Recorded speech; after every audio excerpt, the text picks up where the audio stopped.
Your name and your position for this? My name is Ali Yohane. I'm the chairman of the Community Development Association.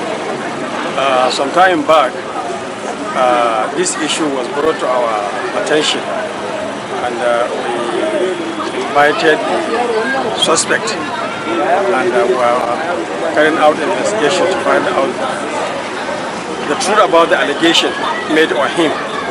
And unfortunately, we could not fish out anything at that because it was getting late. So what we did, because people have gathered in the community office, very aggrieved, and with having seen the mood of the family of the victims and relations, so we thought leaving this man to get back to his house, it could, force danger to him, by extension to also affect the community, because we don't know what could have happened to him.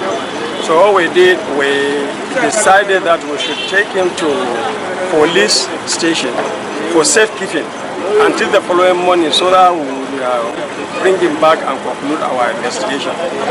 As that has been done, the following day when we sent for him, the DPO has asked questions. Do we want to reconcile or we want to continue with the investigation? We told him no, that we are going to continue the investigation because he was reconciliation, because he was not ready for reconciliation. But if we just want to continue with the investigation to establish facts on the issue. But the DPO said if it were a question on investigation, they are the right authority to do that. And we succumb. We said, okay, let him go ahead. And he also said those victims should be brought to the police station so that they will carry out their investigation and subsequently can go to court if it warrants. That's what has happened. We borrowed those children that were affected, and the police has asked them some questions. They did, and they retained the suspect till on Monday, following which he was brought to the court, and that's why we are here. And we are appealing to the authority concerned to ensure that justice is done, because most of these children, they are affected, you can see, with serious element. How many number of the children? At that very instance, we have about 10, 11 of them.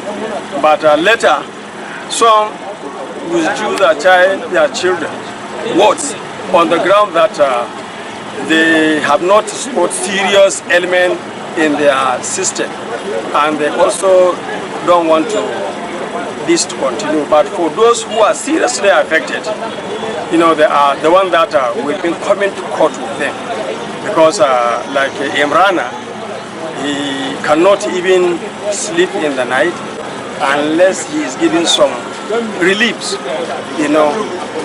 fair reliefs. Because you will see now that as we are in the court, he cannot stand, he has to be seated, and he is always in fear. But following the advice that he should be taken to court to establish really what is really happening with him, so that he can be treated. That's what we are going to do. The case has been adjourned to 30th of November, following the development consequential to the SARS protest, and he was returned back.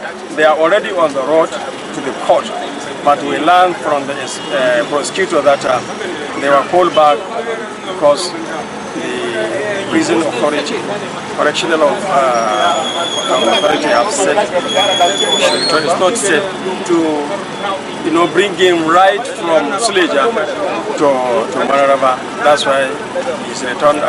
Do you think this court that he came, you people can get justice for this court?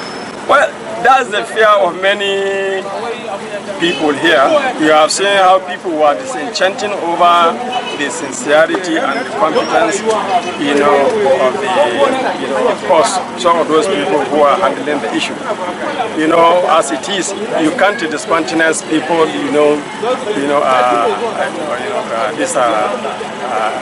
saying we don't this, we don't do that. But however, be as it may, we want to believe the court would do justice at the end of the day.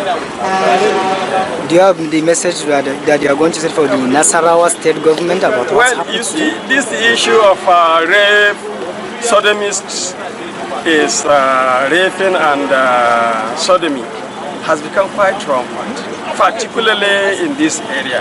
We have had a number of these cases. We just pray, and I'm also calling on the Nasarawa state government to set a machinery that will checkmate this continued increase, on this issue. Like what has happened in Kaduna, where land whosoever is caught and established to have committed such offense is incarcerated. So if such thing will be extended, let the people see those who are the suspects should see a serious, minded commitment from the government. So I think that will make it better for it, because once appropriate sanctions are being applied, people definitely will have to pull back. But for the fact that once appropriate sanctions are not applied, people continue to engage into such, unnatural, behaviors. Carlos. I'm having the confidence that this government and indeed the governor, the current governor of this state will ensure that those things will not be on the increase, and those whosoever is caught will be appropriately sanctioned, so as to serve as deterrent for those who are, trying to engage, and for those who are already engaged but they have not been exposed, so that they will pull back. Yes, that's my point. Thank you very much. Okay.